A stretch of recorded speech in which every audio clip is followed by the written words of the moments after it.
So, as the deepening hues of autumn spread over the world, a mystical and ancient celebration awaits us. Samhain. There are 4 phases of the Celtic year: Samhain, Imbolc, Bealtaine, and Lunasa. Samhain means November and marks the summer's end. Samhain marks the transition from the light half of the year to the dark half, and from the harvesting times to the dark times. The Celts also knew that all life begins in darkness, just like a seed that grows in the rich, fertile darkness of the soil. Hence, this is what they would have considered the Celtic New Year. Many witches consider this our new year as well. During this time, the veil or barriers between our physical world and the spirit realm, the world of the Fae, the Banshees, etc., are at their thinnest. Because this is a transitional time of the year, this allows for easier interaction with ancestral spirits and supernatural entities on the other side.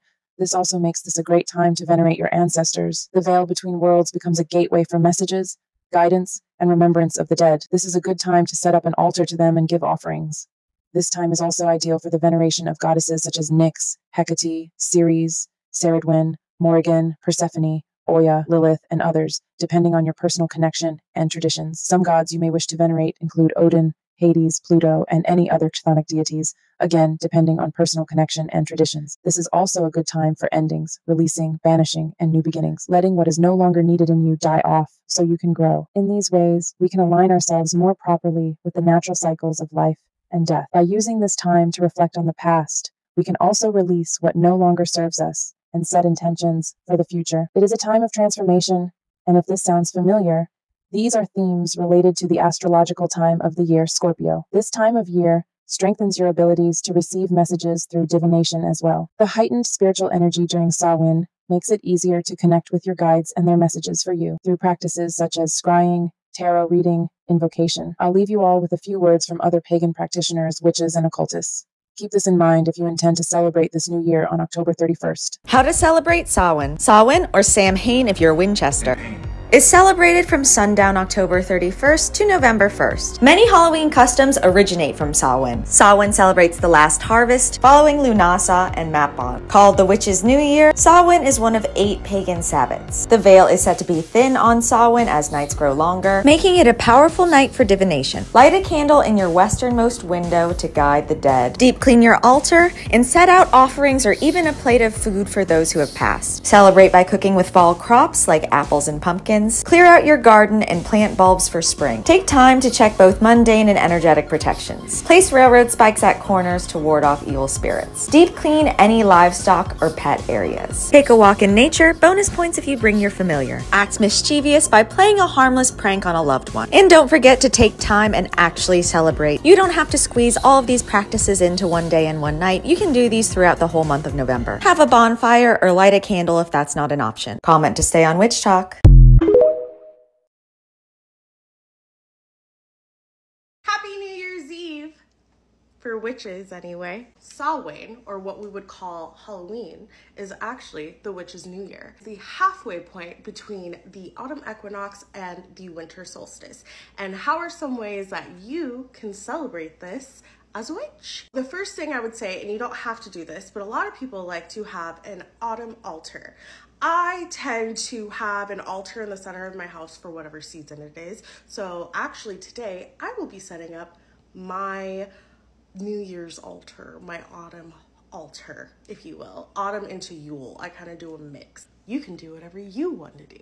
This is the time when the veil is the thinnest between here and the spirit world. Get rid of the white sage, cleanse your house with some cedar wood, even sandalwood, juniper, mugwort is especially good. So you can cleanse your house with those things. So you can venerate your ancestors. And how can you do this? You can put pictures of them up and give them offerings. Many different cultures do it, but you can do it as well, especially if you do work with those spirits. Also, because the veil is its thinnest right now, it's also good to do some dream divination. Brew yourself just a chamomile, mugwort tea, whatever you have. And you're gonna wanna do this right before you go to bed. And then when you wake up, you're gonna wanna write down all the things you remember from your dreams and then use a dream glossary or a spiritual symbols glossary to kind of find out the spiritual significance of your dreams. What I like to do is even ask my spirits to come to me in my dreams so we can chat. A bonfire is actually really great as well because it's like large light to guide you through the darkness. Now, not everybody's going to be able to go out and light a huge bonfire, so lighting a candle is just make sure you do it with that intention. Another thing you could do is to literally bury the past. Write down all the things that you want to leave behind in this past year. Write it on a piece of paper and bury it into the earth because you're laying it to rest. Always be sure to thank your ancestors and give gratitude for all the blessings that they bring you and all the blessings they will bring you. Happy Samhain! As I'm sure we all know at this point, tomorrow is Samhain. Or is it? Samhain, otherwise known as the Witch's New Year, or Halloween, is culturally celebrated on Halloween, October 31st. But there are other days when you can make use of the Samhain energy and the thinning of the veil. In fact, it's debated whether or not October 31st is actually the day when the veil is at its thinnest. Samhain marks the halfway point between the fall equinox and the winter solstice, and astronomically speaking, that day falls on November 7th this year. Now, we can also celebrate Samhain on November 4th this year. Lunar Samhain, which is something I just learned about, is traditionally celebrated either on the new moon in Scorpio or the new moon closest to the astronomical Samhain, which happened to be the same day this year, November 4th. And honestly, it's kind of appropriate if you consider the fact that Samhain is considered the Witch's New Year and the new moon is the start of a new cycle. So the new moon in Scorpio would be the new year. So if you can't celebrate tomorrow, don't fret. You have all week. Listen up, witches. This is something that you probably need to hear. It is October. It is Samhain season, the season of the witch. We are getting spooky up in here. We're about to have some seances, bust out our spirit boards. We're about to be talking to some ancestors, I hope. Listen, if this sounds like the kind of time you're trying to have in October, listen to me very carefully. Ready? Give me your eyes, especially if you look like me, okay? Just because your ancestors are dead does not mean that they are enlightened. I promise you that your stars and balls great-granddaddy has not a single bit of wisdom that you need to be listening to. Just because someone is in the ancestral realm does not mean that they are healed. Some of them would probably segregate the afterlife if they couldn't repeal the 19th Amendment. Not all of our ancestors are worth learning from. In fact, some of them serve as a warning. So don't think you're going to call in any old dead person and get a nugget of wisdom. Don't be giving your energy away like that. Don't be inviting that kind of shit into your home. My dad spent my entire life being a soul-sucking rain cloud, and that's how the fuck he went out, and that's how the fuck he shows up to Samhain uninvited every year. Okay. An ancestor is not by default a teacher. Don't forget to protect yourselves and your circles this Samhain season. And remember, just because a spirit comes knocking does not mean that you need to be talking to them. And don't forget, conjure responsibly.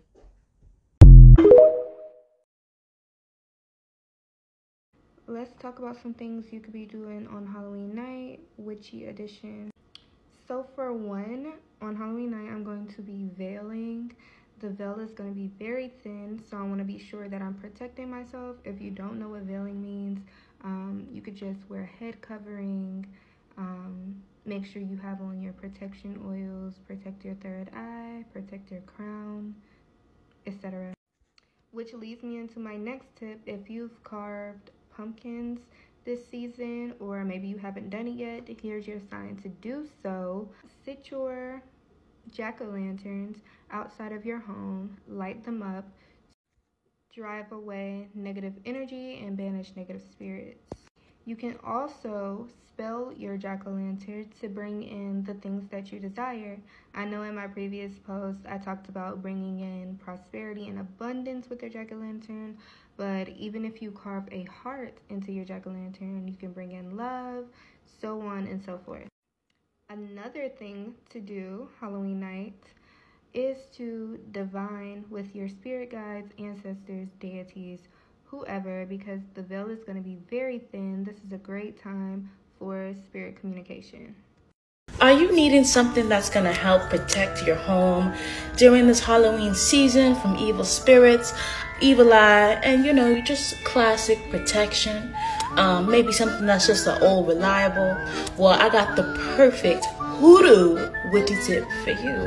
Hi, my name is Rachel Sparks. I'm a tarot reader, hoodoo practitioner, root worker, and conjurer. Just as a disclaimer, I will never, ever DM or message you regarding a reading. You can only do that via the link in my bio. So now let's get into this witchy tip, this hoodoo witchy tip. What you're going to need is Florida water and your Bible, okay? That is all you're going to need, and your front door. If you don't use your front door constantly, I would use your back door, whatever door you use, okay? Then you're gonna go in front of your door, put a little bit of Florida water on your fingertips, and write a protection sigil on your front door, and read Psalms 23 over your door 7 times. Samhain is a Celtic fire festival, but some here don't have access to fire, so here's an alternative. Light a candle and stare at the flame whilst holding a glass of water. Thinking of your intentions for the year ahead, ask your ancestors to bless your water. When you're ready, drink it down, then blow out your candle, giving thanks and gratitude to the water and to the ancestors. So how can you use scented brooms? So these are super popular during the fall and Halloween time. A lot of stores have them, grocery stores. You can get them in cinnamon orange. I even heard they have them in vanilla now. Not only do they smell amazing, they have a lot of spiritual properties. Cinnamon has magical properties of protection, love, lust, purification, prosperity. So you can use these cinnamon brooms to sweep your front door, your altar, and bring in that prosperity and protection. Now orange also has a lot of similar properties as cinnamon, like abundance, love. So having this kind of combination is kind of cute. So because these have a lot of different meaning, I bought multiple of different sizes to do different things. So I ended up getting this long broom to put by my front door. Now you can leave it facing up for protection of your home, or you can turn it and hang it sideways and put it on top of your door for protection. Now because cinnamon and brooms have different properties like protection or prosperity, we can do it for different things. Now we can drop it or sweep after a guest leaves so they never come back. Or you can bless your broom in a different way and sweep after a guest leaves to give them good luck. It's really up to you. Now the medium size is a popular size that you can find pretty much anywhere. You can do the same thing that we did with the larger broom. You can also hang it above your altar, or you can use it for good luck and prosperity for all your spell workings. That's why I said get multiple for different reasons. The same thing goes for the mini one. You can put it above your altar, and it's great for travel. Now you know how to use your scented brooms. Is it really?